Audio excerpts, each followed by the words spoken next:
कैसे हैं आप लोग? बहुत दिनों से मेरी इच्छा थी कि कुल मिला के कहीं ना कहीं थोड़ा सा पॉलिटी पर भी कोई डिस्कस किया जाए, और इसीलिए जो मेरा पिछला जो लेक्चर था वो पॉलिटी पर ही था और संविधान के विकास पर था कि भारत में संवैधानिक विकास किस तरीके से हो रहा है और क्या क्या पोजीशन थी। मैंने पिछले वीडियो में आप लोगों को बता दिया है। मैं तो यही बताऊंगा कि कुल मिला के कहीं ना कहीं भारत का जो संवैधानिक विकास हो रहा है, कॉन्स्टिट्यूशनल डेवलपमेंट ऑफ इंडिया जो है, उसके दो फेस हैं। और पहला मैंने बताया था कि कंपनी का शासन है, और दूसरा जो है ब्रिटिश क्राउन या ब्रिटिश सम्राट का शासन है। क्योंकि शुरुआत में जब कंपनी आ रही है तो कंपनी, मैंने बताया था कि किस कारण से रेगुलेटिंग एक्ट में क्या क्या प्रोविजन थे, तो क्योंकि मैंने कहा था कि कुल मिला के कंपनी का शासन का मतलब क्या है कि कंपनी के शासन के अधीन संविधान का क्या क्या विकास हुआ, चाहे वो रेगुलेटिंग एक्ट के रूप में हो, चाहे 1784 के पिट्स इंडिया हो, 1793 का चार्टर एक्ट हो, 1800 कुल मिला के कहीं 13 की बात हो, 1833 की बात हो, 1853 की बात हो। इस पर मैं डिटेल में चर्चा करूंगा। मैं अभी शुरुआत कर रहा हूं 1773। मैंने पिछले वीडियो में बताया था।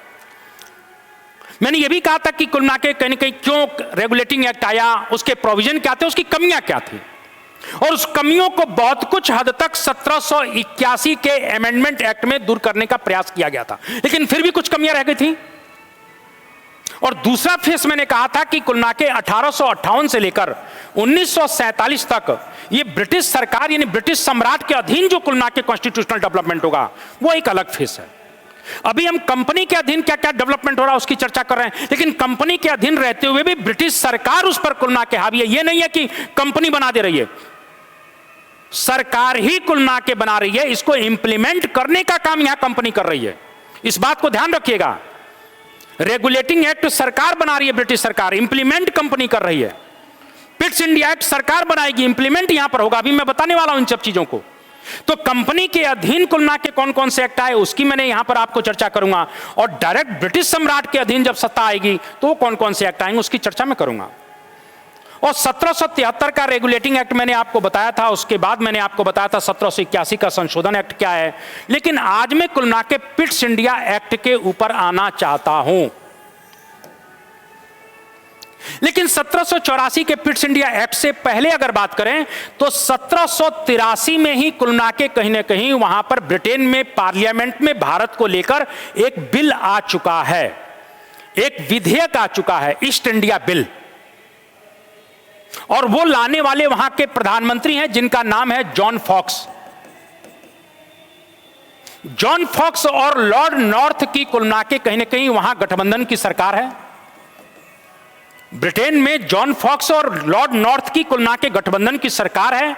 वो भारत के मामलों पर कुल मिला के कंट्रोल करने के लिए 1783 में एक बिल लेकर आए, लेकिन वो बिल ब्रिटिश संसद में हाउस ऑफ कॉमन्स में तो पास हुआ नहीं कि लोअर हाउस में तो पारित हो गया, लेकिन हायर हाउस में जाते हुए उच्च सदन में हाउस ऑफ लॉर्ड्स में जाकर वो गिर गया। यानी कि वो विधेयक जो है, थोड़ा सा ध्यान रखिएगा, विधेयक ब्रिटिश संसद से वो पारित नहीं हो पाया। मैं बार बार कह रहा हूं बिल, बिल मतलब विधेयक, थोड़ा ध्यान रखिएगा भैया, कानून नहीं। बहुत से लोग कानून नहीं जानते हैं कि कानून क्या होता है, विधेयक क्या होता है, ड्राफ्ट क्या होता है। अरे भाई साहब, विधेयक पहले नहीं आ जाता है, पहले ड्राफ्ट बनता है। सरकार को जब कुल मिला के पार्लियामेंट में कोई बिल लाना होता है तो उस बिल को पहले ड्राफ्ट तैयार किया जाता है, जिसको प्रारूप कहते हैं, मसौदा कहते हैं। तो पहले ड्राफ्ट बनेगा, यही ड्राफ्ट जब पार्लियामेंट के अंदर आएगा तो वो ड्राफ्ट बिल कहलाएगा। पहले ड्राफ्ट बनेगा, फिर पार्लियामेंट में घुसेगा तो बिल, तो वो बिल कभी लोकसभा में, कभी राज्यसभा में दे हंगामा, फिर राष्ट्रपति महोदय के पास गया, कोई विवाद हुआ तो उन्होंने लौटाया। अरे बिल की बड़ी दुर्दशा है महाराज, कई बार मार खाना पड़ता है। कहीं लोकसभा लतिया रही है तो कहीं राज्यसभा लतिया रही है, राष्ट्रपति कहने ले जाओ हमारी समझ से परे है। लेकिन जब वो बिल मार खाने के बाद राष्ट्रपति महोदय अपना साइन इस पर ठोक देते हैं, यानी राष्ट्रपति महोदय जब सिलवा मोहरवा ठोक देते हैं तो ये बिलवा फिर एक्ट बन जाता है, ये बिलवा कानून बन जाता है। यानी ड्राफ्ट के बाद विधेयक, यानी बिल, और बिल के बाद कुल मिला के राष्ट्रपति महोदय के हस्ताक्षर के बाद फिर फिर कानून बनता है। ये बिल, मैंने क्या कहा कि ब्रिटिश संसद में भारत के मामले को लेकर एक बिल कुल मिला के संसद में आया और वो कुल मिला के बिल पारित नहीं हो पाया, जिसके कारण से जॉन फॉक्स और लॉर्ड नॉर्थ की जो गठबंधन की सरकार थी, बिल भी गिरा तो सरकरवा भी गिर गई, यानी वो भी गिर गए। पहला और ये अंतिम मामला है कि ब्रिटिश संसद में कोई बिल लाया जाता है, पारित नहीं होता है और भारत के मामले को लेकर वहां की सरकार गिर जाती है। आप समझिए भारत का कितना बड़ा महत्व है यार, ब्रिटिश सरकार का कितना इंटरेस्ट है। बहुत से लोग कहते हैं 1857 का विद्रोह हो गया, उसके बाद तत्काल जो है कुल मिला के ब्रिटिश सम्राट ने सत्ता अपने हाथ में ले ली। अरे यार, कोई भी चीज धीरे धीरे कुल मिला के ली जाती है, एकदम में थोड़ी जाकर जो है सत्ता पर कब्जा कर लेंगे ब्रिटिश सरकार के लोग। 1773 के रेगुलेटिंग एक्ट में देखिए क्या हो रहा है। रेगुलेटिंग एक्ट में कुल मिला के कंट्रोल शुरू हुआ, एकदम में थोड़ी आप किसी के घर पर कब्जा करेंगे, किसी की जमीन पर कब्जा करेंगे तो एक के दिन जाकर महल नहीं खड़ा कर देंगे, पहले धीरे धीरे माहौल चेक करेंगे, उसके बाद देखेंगे कि सड़क कमजोर है तो कुल मिला के इधर उधर दाएं बाएं करके टीन टपरा लगाएंगे, टीन टपरा लगाने के बाद टेम्परेरी दीवार बनाएंगे। कुल मिला के जहां सरकारी जमीन पर जो लोग कब्जा करते हैं यही करते हैं, पहले टपरा लगा दिया, फिर दीवार लगा दिया, फिर देख रहे हैं कुछ नहीं हो रहा तो धीरे धीरे माहौल बनाने के चक्कर में। यही चीज ब्रिटिश सरकार का है यार। 1773 के रेगुलेटिंग एक्ट में हो क्या रहा है? 1773 के रेगुलेटिंग एक्ट में ये हो रहा है कि पहली बार कहा गया, देखो जी आप जो भी डिसीजन लोगे भारत में वो तुलना के ब्रिटिश पटल पर रखी जाएगी, पार्लियामेंट के पटल पर रखी जाएगी, विदेश मंत्री के पटल पर रखी जाएगी, वित्त मंत्री के पर हम देखेंगे कि क्या गड़बड़ हो रहा है कि नहीं हो रहा है। समझ गए आप? लेकिन अब सरकार कुल मिला के डायरेक्ट कंट्रोल के मूड में है। 1773-84 कुल मिला के से धीरे धीरे ब्रिटिश सरकार अपना प्रभाव स्थापित कर रही है भारत की कंपनी पर, और अंततः 1853 के बाद तो लगा, क्योंकि 1853 के एक्ट में देखिए आपने क्या प्रोविजन कर दिया, अब 20 वर्ष नहीं है, जब चाहेंगे तब कंपनी को हटा देंगे। इस तरह से ब्रिटिश सरकार धीरे धीरे भारत की सत्ता को अपने हाथों में कंट्रोल करने के मूड में आ चुकी है। तो मैंने क्या कहा कि कुल मिला के जॉन फॉक्स, मैंने क्या कहा, पहली बार ब्रिटेन की कोई सरकार भारत के इशू को लेकर, भारत के मामले को लेकर गिर गई। तब कुल मिला के जब यह सरकार गिर जाती है तो थोड़ा सा हमें समझने की जरूरत है। इसी समय ब्रिटेन का एक प्रधानमंत्री बनता है जिसका नाम है पिट, जिसको यंगर पिट भी कहा जाता है। यंगर पिट, यंगर पिट का मतलब बड़ा युवा है, यूथ है। इसका बाप भी कुल मिला के प्रधानमंत्री रह चुका है। तो कुल मिला के यंगर पिट जो है कुल मिला के जब वहां के प्रधानमंत्री बने तो वो फिर एक बिल लेकर आते हैं और इन्हीं के नाम पर उस बिल का नाम पिट्स इंडिया एक्ट पड़ा। और पिट्स इंडिया एक्ट के द्वारा कुल मिला के अब ब्रिटिश सरकार डायरेक्ट कुल मिला के कहीं ना कहीं भारत की सत्ता को, यानी ईस्ट इंडिया कंपनी पर कंट्रोल करने के मूड में आ चुकी है। क्योंकि ब्रिटेन के प्रधानमंत्री पिट का एकदम मन बन गया है। तो पिट्स इंडिया एक्ट का कुल मिला के कहीं ना कहीं पहला प्रोविजन क्या है, यानी पिट्स इंडिया एक्ट में पहली बार एक बॉडी बनाई गई, एक ऐसी बॉडी जिसकी कोई काट नहीं है, और उस बॉडी का नाम है बीओसी। आप कहोगे सर ये क्या मामला है, अभी आप बता रहे थे कि कुल मिला के सीओपी, फिर आपने एक और बताया था कि सीओडी, तो कुल मिला के ये बीओसी क्या है? अरे भैया, सीओपी में समझा चुका हूं, कोर्ट ऑफ प्रोप्राइटर्स, और इसी कोर्ट ऑफ प्रोप्राइटर्स में से निकलते थे कोर्ट ऑफ डायरेक्टर्स, और यही कोर्ट ऑफ डायरेक्टर्स कुल मिला के ईस्ट इंडिया कंपनी को गाइड करते थे। यही कुल मिला के कोर्ट ऑफ डायरेक्टर्स भारत की सत्ता को कुल मिला के नियंत्रित करते थे। लेकिन अब इन दोनों का बाप जो है एक बन गया है जिसका नाम है बीओसी। अब सीओपी और सीओडी का बाप है बीओसी, जिसका नाम है बोर्ड ऑफ कंट्रोल। यानी पिट्स इंडिया एक्ट के द्वारा अब एक नया पद सृजित, नया जो है बॉडी बन रही है, बोर्ड ऑफ कंट्रोल। ये जो डिसीजन ले लेगी, जो कह देगी बीओसी, इन दोनों को मानना पड़ेगा। सीओडी की औकात नहीं है कि बीओसी की बात को काट दें, यानी बोर्ड ऑफ कंट्रोल की बात को अब काट नहीं कर सकते हैं ये दोनों बॉडी। और विशेष रूप से सीओडी की बात कर रहा हूं, ये काट नहीं पाएंगे, क्योंकि इसमें है कौन कौन यार, ये तो देख लो कम से कम। इस बोर्ड ऑफ कंट्रोल का जो पहला मेंबर है, जो इसका अध्यक्ष भी है, इसका नाम है एसओएस। एसओएस का मतलब है सेक्रेटरी ऑफ स्टेट, यानी इसका मतलब है विदेश मंत्री। यानी ब्रिटिश कैबिनेट का जो विदेश मंत्री है वो इस बोर्ड ऑफ कंट्रोल का अध्यक्ष है। अब समझ सकते हो कि बॉडी कितना जो है ताकतवर होगी यार। अब ये जिसका चीफे सालास एसओएस है, सेक्रेटरी ऑफ स्टेट है, ये व्यापारी लोग कुछ कर पाएंगे? दूसरा मेंबर देखो यार कितना खतरनाक बन गया है, वित्त मंत्री, chancellor of exchequer, finance minister. पहला है एसओएस यानी सेक्रेटरी ऑफ स्टेट यानी विदेश मंत्री, दूसरा है वित्त मंत्री, चांसलर ऑफ एक्सचेकर। अब जहां वित्त मंत्री और विदेश मंत्री कुल मिला के जिस बॉडी के मेंबर हैं और ये लोग व्यापारी लोग हैं, तो ये व्यापारी लोग क्या करेंगे? 4 और इसके मेंबर हैं, यानी 1 और 2 और 4 एक साथ ही लिख दे रहा हूं। इनका नाम है प्रीवी काउंसिल। प्रीवी काउंसिल के मेंबर हैं। पहले जो है बोर्ड ऑफ कंट्रोल के कुल मिला के पहले मेंबर हैं विदेश मंत्री, दूसरे हैं वित्त मंत्री और 4 प्रीवी काउंसिल। आप कहोगे सर ये प्रीवी काउंसिल कहां से आ गई? अरे भाई साहब, ब्रिटेन के सम्राट के जितने भी नजदीकी लोग थे, जितने खासम खास लोग थे, जितने सम्राट के एकदम जो है कुल मिला के आज की भाषा में कहें कि ब्रिटेन के सम्राट के जितने भी चमचे थे, वो सब चमचवा जो है प्रीवी काउंसिल के मेंबर हुआ करते थे। और यही प्रीवी काउंसिल के मेंबर, कई किताब में दिया हाउस ऑफ लॉर्ड्स के मेंबर, बिल्कुल सही लिखा है, क्योंकि सम्राट के जितने भी कुल मिला के नजदीकी खासम खास चमचे, यही सब लोग हाउस ऑफ लॉर्ड्स में जाया करते थे। जैसे हमारे यहां पार्टियों के जितने वरिष्ठ लोग हैं, नजदीकी बड़े बड़े लोगों के हैं, वो राज्यसभा में जाते हैं, उसी प्रकार से ये प्रीवी काउंसिल के जो लोग हैं वो हाउस ऑफ लॉर्ड्स में ज्यादा जाते थे, क्योंकि वो सम्राट के सबसे खासम खास थे। अब बताइए महाराज, इस बॉडी में बोर्ड ऑफ कंट्रोलवा में 4 सम्राट के सबसे खासम खास, विदेश मंत्री, वित्त मंत्री, ये 6 लोग कुल मिला के कहने के बीओसी के टोटल मेंबर कितने थे? 6। ये 6 लोग जिस कुल मिला के बॉडी में होंगे, ये बताइए उस बॉडी का कोई अवहेलना कर पाएगा?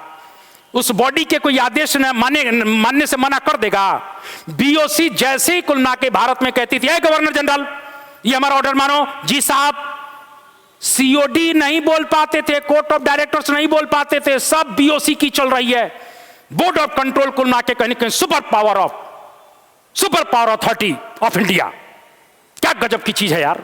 तो कुल मिला के थोड़ा सा ध्यान रखिए कि इस प्रकार से मैं यह कहना चाहता हूं कि कहीं ना कहीं निश्चित रूप से इस पिट्स इंडिया एक्ट के द्वारा जो पहला प्रोविजन है वो बोर्ड ऑफ कंट्रोल है। क्या है? Board of control. इस बॉडी के विषय में मैंने आपको समझा दिया कि बोर्ड ऑफ कंट्रोल में कौन कौन है। दूसरा क्या है? रेगुलेटिंग एक्ट में जाइए। साला वारेन हेस्टिंग हमेशा दुखी रहता था, रोता रहता कि साले ये जो जितने भी काउंसिल के मेंबर हमारी बतिया नहीं मानते हैं, क्योंकि 4 में से 3 साल पहले से ही अलग हैं।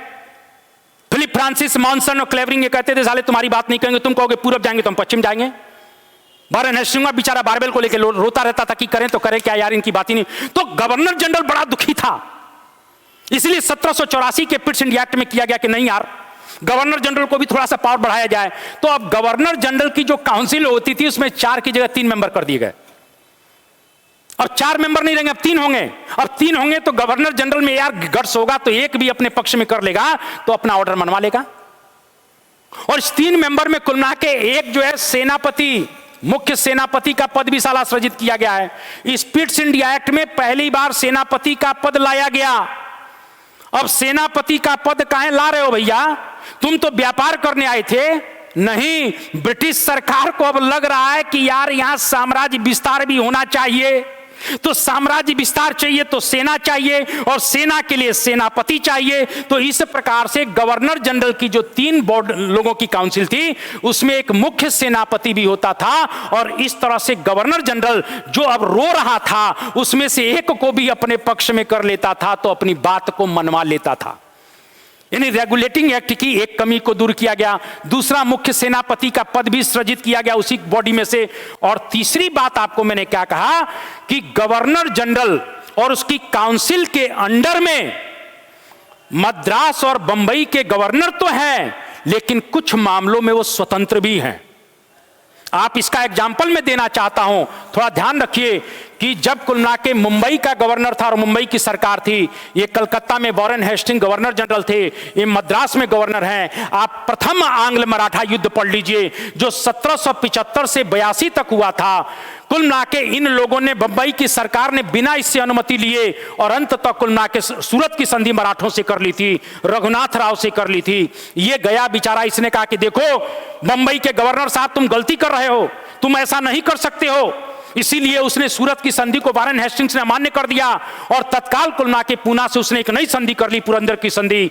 बंबई की सरकार ने पुरंदर की संधि को माना नहीं, वो तत्काल कुल मिला के कहीं ना कहीं कहां चली आई, तत्काल सीओडी कोर्ट ऑफ डायरेक्टर्स के पास बंबई की सरकार आ गया और गवर्नर ने कहा कि देखो ये हस्तक्षेप कर रहे हैं। सीओडी ने तत्काल बंबई की सरकार को मान्यता दे दी कि नहीं युद्ध करो।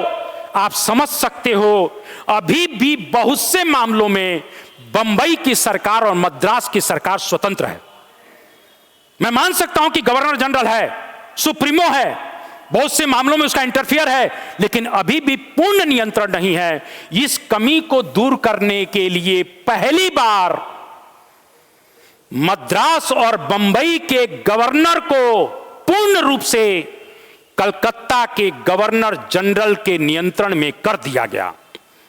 यानी अब बंगाल का जो गवर्नर जनरल है, जरा समझिएगा, कलकत्ता मतलब बंगाल, बंगाल का गवर्नर जनरल प्लस उसकी काउंसिल के नियंत्रण में पूरी तरह से मद्रास और बंबई के गवर्नर आ गए। यानी अब पिट्स इंडिया एक्ट के द्वारा सेंट्रलाइजेशन ऑफ पावर, शक्तियों का केंद्रीकरण किया जा रहा है। इस तरह से गवर्नर जनरल के कुल ना के कुछ जो व्याधियां थी रेगुलेटिंग एक्ट में, जहां काउंसिल के मेंबर को लेके, वो भी दूर करने का प्रयास किया गया। मद्रास और बंबई के गवर्नरों को पूर्ण रूप से कुल ना के गवर्नर जनरल के अधीन में कर दिया गया और सत्ता का केंद्रीकरण कर दिया गया। पिट्स इंडिया एक्ट में और क्या बात है? पिट्स इंडिया एक्ट में एक और बहुत बड़ी बात है। पिट्स इंडिया एक्ट में स्पष्ट रूप से कहा गया है, क्या कहा गया है? हम व्यापार पर फोकस करेंगे। अरे अंग्रेजों, बदमाशों, तुम लोग कितने हैं, कहते कुछ और हो, करते कुछ और हो। कह रहे हैं हम व्यापार पर फोकस करेंगे, विस्तार नहीं करेंगे। जरा समझिएगा, कह रहे हैं कि हम व्यापार पर फोकस करेंगे, विस्तार नहीं करेंगे। यानी भारत में हम साम्राज्य विस्तार नहीं करेंगे। जब तुम विस्तार नहीं करोगे तो यहां मुख्य सेनापति काहे को लेकर आए हो जी? जब विस्तार नहीं करना है तो मुख्य सेनापति काहे को लेकर आए हो? व्यापारे करो। लेकिन कुल मिला के इसमें कुल मिला के ऑन द पेपर जो बात है उसको कहना पड़ेगा।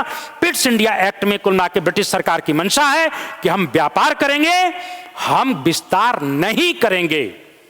पांचवी बात थोड़ा समझ लीजिए भैया, 1784 के पिट्स इंडिया एक्ट में एक और इंपॉर्टेंट बात है। जो कार्नवालिस साहब कुल मिला के 1793 में परमानेंट सेटलमेंट लेकर आएंगे, स्थायी बंदोबस्त लेकर आएंगे, उस स्थायी बंदोबस्त की जो पहली झलक है वो यहीं पर है। यानी पहली बार कुल मिला के कहीं ना कहीं स्थायी सिस्टम की बात या स्थायी आय की बात या स्थायी बंदोबस्त की बात ब्रिटिश सरकार ने की है।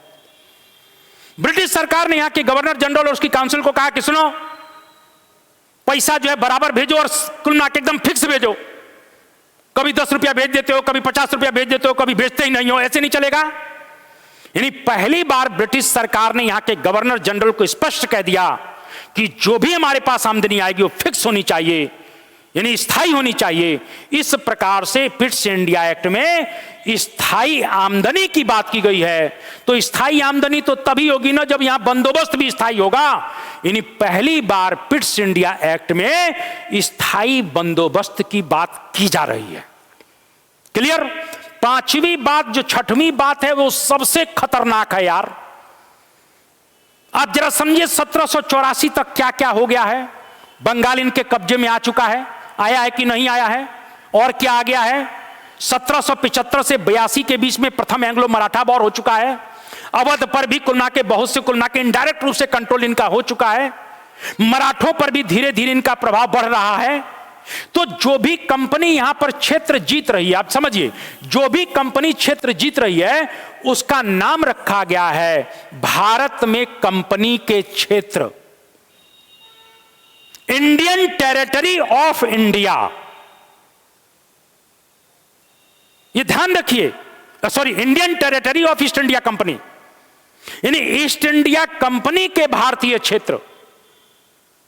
तो ईस्ट इंडिया कंपनी के जब भारतीय क्षेत्र हैं तो इस एक्ट में क्या प्रोविजन है? अब ईस्ट इंडिया कंपनी का क्षेत्र नहीं माना जाएगा, कंपनी टेरिटरी शब्द नहीं आएगा, तब क्या आएगा? British possession in India. अभी तक क्या शब्द था कि east India territory of India, लेकिन कुल मिला के अब आएगा ब्रिटिश अधिकृत क्षेत्र। ब्रिटिश अधिकृत क्षेत्र शब्द का बड़ा महत्व है भैया, थोड़ा ध्यान रख लेना, बड़ा महत्व है। अभी तक क्या था? ईस्ट इंडिया कंपनी के भारत में ईस्ट इंडिया कंपनी के क्षेत्र, यानी जो कंपनी यहां पर क्षेत्र जीत रही है उन क्षेत्रों का नाम दिया जाता था। जैसे बंगाल की बात कर लें तो बंगाल को कहा जा रहा है भारत में ईस्ट इंडिया कंपनी के क्षेत्र, लेकिन अब ईस्ट इंडिया कंपनी गोल किया गया और कहा गया नहीं, ब्रिटिश अधिकृत क्षेत्र, यानी ब्रिटिश भारत के कुल मिला के जो क्षेत्र हैं उनको कहा गया ब्रिटिश अधिकृत क्षेत्र, यानी ब्रिटिश पोजेशन इन इंडिया, यानी भारत में ब्रिटिश अधिकृत क्षेत्र कर दिया गया। यानी ईस्ट इंडिया कंपनी का नाम हटाकर और वहां पर कुल मिला के ब्रिटिश अधिकृत क्षेत्र जोड़ दिया जाता है। इसका मतलब यह है कि ब्रिटिश सरकार अब ईस्ट इंडिया कंपनी का नाम जो जीते हुए क्षेत्रों पर चल रहा था उसको हटा रही है और डायरेक्ट अपना मोनो लगा रही है, अपना सील ठप्पा लगा रही है। यह बताना चाह रहा है कि कंपनी अब तुम्हारे नाम से क्षेत्र यहां नहीं चलेंगे, अब ब्रिटिश सरकार के नाम से चलेंगे। इसीलिए आपको बताना चाहता हूं अब कुल मिला के ब्रिटिश अधिकृत क्षेत्र से ही ये क्षेत्र माने जाएंगे, अब कंपनी अधिकृत क्षेत्र के रूप में इनका नाम नहीं होगा। ये बहुत बड़ा कुल मिला के इंडिकेशन है। यानी इस शब्द को यूज करने से स्पष्ट हो गया कि कंपनी ब्रिटिश सरकार भारत में साम्राज्य विस्तार में भी इंटरेस्ट लेगी और जो भी साम्राज्य जीते जाएंगे वो ब्रिटिश अधिकृत क्षेत्र के नाम से जाने जाएंगे, कंपनी के क्षेत्र के नाम से नहीं जाने जाएंगे। क्लियर? तो पिट्स इंडिया एक्ट बड़ा इंपॉर्टेंट है और पिट्स इंडिया एक्ट के द्वारा जो मैं आपको बताना चाहता हूं, जो सबसे इंपॉर्टेंट बात है कि प्रथम बार या पहली बार भारत के शासन और प्रशासन पर बोर्ड ऑफ कंट्रोल के माध्यम से ब्रिटिश सरकार ने प्रत्यक्ष नियंत्रण स्थापित कर लिया, प्रत्यक्ष नियंत्रण स्थापित किया है। ये बड़ी इंपॉर्टेंट बात है। अब जो इंपॉर्टेंट बात मैं करने जा रहा हूं, इस पिट्स इंडिया एक्ट के प्रोविजन तो आप लोगों ने समझ लिया, अब जरा यह समझिए कि इसमें इंपॉर्टेंट बात क्या रह गई है, वो जानना आपके लिए जरूरी है। 1784 का पिट्स इंडिया एक्ट, इसमें एक चीज और आई है, द्वैध शासन। जरा समझिएगा, द्वैध शासन, ड्वेल गवर्नमेंट, डायरकी सिस्टम, द्वैध शासन कैसे आया? इसमें कुल मिला के 1784 के पिट्स इंडिया एक्ट में यह व्यापक कर दिया गया कि जो व्यापार का मामला है, यानी भारत में जो व्यापार होगा उस व्यापार के मामले, यानी कि ईस्ट इंडिया कंपनी जो भारत में व्यापार करेगी उस व्यापार का कंट्रोल कंपनी के पास रहेगा। यानी भारत में ईस्ट इंडिया कंपनी जो व्यापार कर रही है उस व्यापार का कंट्रोल कंपनी के पास रहेगा, लेकिन भारत में जो राजनीतिक मामले हैं, जो सैनिक मामले हैं, उन सब का कंट्रोल बीओसी के पास रहेगा, बोर्ड ऑफ कंट्रोल के पास रहेगा। यानी भारत के शासन को दो भागों में डिवाइड किया गया। जो व्यापार वाणिज्य का काम है वो कंपनी देखेगी, राजनीतिक, प्रशासनिक और सैनिक काम है वो बोर्ड ऑफ कंट्रोल देखेगा। इस तरह, और देखिए मैं आपको एक बात बता दूं, ये नहीं कि बोर्ड ऑफ कंट्रोल ये देख रहा है तो इसमें इंटरफेयर नहीं कर सकता है। मैंने अभी कहा कि बोर्ड ऑफ कंट्रोल एक सुपर बॉडी है, बोर्ड ऑफ कंट्रोल लंदन में रहती है, वो जो भी आदेश देगी यहां के गवर्नर जनरल उसकी काउंसिल को मानना पड़ेगा। लेकिन फिर भी कुल मिला के सेपरेशन किया जा रहा है कुछ चीजों को। तो कुल मिला के राजनीतिक मामले, सैनिक मामले बोर्ड ऑफ कंट्रोल के पास चले गए और व्यापार वाणिज्य का काम कंपनी के पास चला गया। इस तरह से पहली बार पिट्स इंडिया एक्ट में द्वैध शासन की स्थापना हो रही है, यानी डायरकी सिस्टम की स्थापना हो रही है, ड्वेल गवर्नमेंट की स्थापना हो रही है। यह इस एक्ट की एक बहुत बड़ी बात है। ये द्वैध शासन जाकर 1858 में समाप्त हो गया क्योंकि ईस्ट इंडिया कंपनी समाप्त, तो द्वैध शासन समाप्त, लेकिन तब तक वो द्वैध शासन रहेगा। क्लियर? तो पिट्स इंडिया एक्ट में हम लोग एक बार रिवाइज कर लें क्या क्या चीजें हैं। पहला, बोर्ड ऑफ कंट्रोल का जन्म होगा, दूसरा, गवर्नर जनरल की काउंसिल में कितने मेंबर? 3, 4 की जगह 3। इसमें कुल मिला के एक मुख्य सेनापति भी हो गया। तीसरी बात क्या कर दिया गया? मद्रास और बंबई के गवर्नर को पूर्ण रूप से किसके अधीन कर दिया गया? गवर्नर जनरल के अधीन कर दिया गया। तीसरी बात। चौथी, इन लोगों ने कहा कि भैया हम व्यापार करेंगे, अब विस्तार पर हमारा ध्यान नहीं रहेगा। पांचवी चीज क्या है कि जितने भी कुल मिला के इंडियन टेरिटरी है जिसको ईस्ट इंडिया कंपनी ने जीता है, वो कंपनी के क्षेत्र नहीं माने जाएंगे, ब्रिटिश अधिकृत क्षेत्र माने जाएंगे, यानी ब्रिटिश शासन के नाम से उन क्षेत्रों को डिनोट किया जाएगा। यह बहुत इंपॉर्टेंट बात है। और कुल मिला के कहने की लास्ट जो बात है कि पिट्स इंडिया एक्ट के द्वारा डायरकी सिस्टम आता है, द्वैध शासन आता है, यानी कि व्यापार वाणिज्य का काम ईस्ट इंडिया कंपनी के हाथ में चला गया। और कुल मिला के कहने की राजनीतिक मामले, सैनिक मामले, ये बोर्ड ऑफ कंट्रोल के पास चले आए। और मैंने अभी कहा कि पिट्स इंडिया एक्ट के द्वारा ब्रिटिश सरकार ने पूरी तरह से कंपनी के शासन पर प्रत्यक्ष रूप से नियंत्रण स्थापित कर लिया। इसकी बहुत इंपॉर्टेंट बात है। मेरा विश्वास है कि पिट्स इंडिया एक्ट आपके समझ में आ गया होगा। और थोड़ा सा मैं और आगे बढ़ना चाहता हूं, तो निश्चित रूप से कुल मिला के एक छोटी सी लाइन आपको समझाना है, और वो है 1786 का amendment act. Amendment act, act शब्द यूज कर रहा हूं, एक्ट का मतलब है ये कानून बन चुके हैं। समझ गए ना मेरी बात? तो 1786 का अमेंडमेंट एक्ट क्यों आ रहा है? एक व्यक्ति को हिंदुस्तान का गवर्नर जनरल बनाना है, और उस व्यक्ति का नाम है कॉर्नवालिस। बड़ा ही गजब का व्यक्ति है यार, कुल मिला के बहुत बड़ा कुल मिला के कहने के लैंड होल्डर्स है, ब्रिटेन का रॉयल फैमिली का है। ब्रिटेन का प्रधानमंत्री स्वयं इसके फार्म हाउस पर जाकर चाय पीने जाता है यार, दोनों में दोस्ती यार है। ब्रिटेन के प्रधानमंत्री पिट ने कहा यार कॉर्नवालिस मेरे कहने से तुम कुल मिला के यहां पर चले जाओ यार। उसने कहा हम नहीं जाएंगे। कॉर्नवालिस कह रहा है यार बड़ा शांति से जीवन काट रहे हैं, इतना बढ़िया है कुल मिला के कहीं ना कहीं आपको मालूम होना चाहिए। यही कॉर्नवालिस हैं जो यॉर्क टाउन के युद्ध में अमेरिका का स्वतंत्रता संग्राम चल रहा था, वाशिंगटन के सामने हार गए थे। आप लोगों को कहानी मालूम होगा जब अमेरिका स्वतंत्रता संग्राम पढ़ेंगे। कॉर्नवालिस इस समय रिलैक्स कर रहा है, लेकिन उसने कहा पिट ने यार मेरे कहने से चले जाओ। तब कॉर्नवालिस ने, क्योंकि भाई वो रॉयल फैमिली के लोग हैं, मैंने कहा ना बड़े बड़े बहुत बड़ा लैंड होल्डर्स है, उसको कोई कमी क्या है। लेकिन उससे कहा गया तेरे को गवर्नर जनरल बना के भेज रहे हैं। तो उसने कहा, कॉर्नवालिस ने कहा गवर्नर जनरल बना के भेज तो रहे हो, लेकिन कुछ मेरी शर्तें हैं, उस शर्तों को मानोगे तो जाऊंगा। आप समझिए इस बात को, उस व्यक्ति का कद कितना ऊंचा है। उस व्यक्ति के लिए कुल मिला के कहीं ना कहीं 1784 के पिट्स इंडिया एक्ट में अमेंडमेंट किया गया, संशोधन किया गया, और 1786 का अमेंडमेंट एक्ट आता है। अब कॉर्नवालिस को क्या मांग है? कॉर्नवालिस ने कहा पहले सुन लो कि मैं गवर्नर जनरल तो बनूंगा, इसमें तो कोई शक ही नहीं है, लेकिन ये जो 3 मेंबर है ना काउंसिल में, मुझे इनकी बात ना मानने का भी अधिकार दिया जाए। अभी तक क्या था कि गवर्नर जनरल इधर से एक सरकार लेगा तो 2-2 हो जाएंगे, तो अपनी बात को गवर्नर जनरल मनवा लेता था।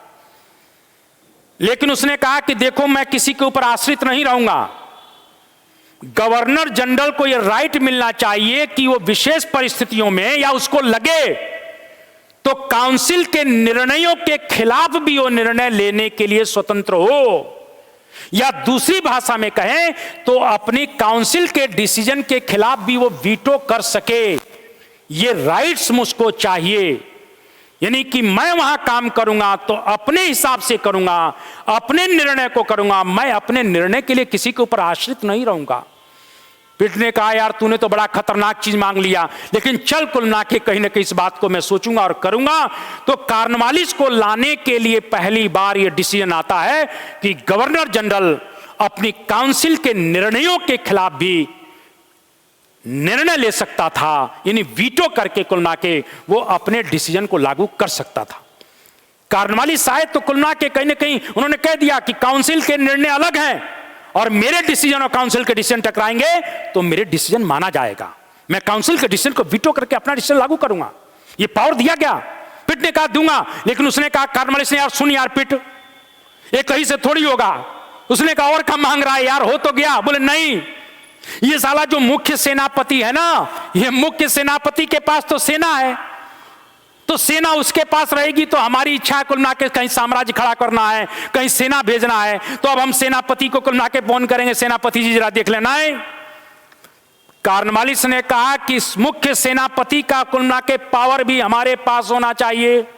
पिट ने कहा साले तुम बहुत बदमाश आदमी हो, तुमको एक तो वीटो पावर दे दिया, आप कह रहे हो कि हम सेना के भी कमांडर इन चीफ बनेंगे। उसने कहा भेजना है तो सोच ले, नहीं तो फार्म हाउस पर हम आराम कर रहे हैं। उसने कहा यार ठीक है, तेरी ये भी बात मान ले रहे हैं। इस प्रकार से कॉर्नवालिस को भारत का गवर्नर जनरल बनाने के लिए 1786 का अमेंडमेंट बिल आता है और उसमें कुल मिला के कॉर्नवालिस को दोनों राइट्स दिए गए, यानी अपने काउंसिल के डिसीजन को वीटो करने का राइट दिया गया और उसको मुख्य सेनापति का भी राइट्स दिया गया। इस तरह से ये दोनों संशोधन 1786 में आते हैं। इस एक्ट का भी बड़ा महत्व है और यहीं से गवर्नर जनरल अब एकदम पावरफुल बन जाता है। इस तरह से आज हम लोगों ने निश्चित रूप से यहां तक पढ़ा है। यहां संवैधानिक विकास का क्रम मेरा पूरी तरह से चालू रहेगा।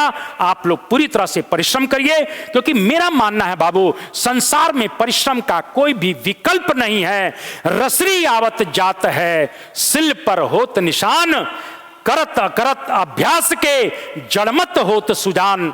इसीलिए संसार में आए हो तो कुछ करके जाओ, कहीं न कुछ को नाम करके जाओ, संघर्ष पथ पर चले रहो और परिश्रम करते करते अपनी मंजिल को पा जाओ। यही जीवन का लक्ष्य होना चाहिए। और कहीं ना कहीं मैं बार बार कहता रहता हूं कि मुश्किलें दिल के इरादे आजमाती हैं, स्वप्न के पर्दे निगाहों से हटाती हैं।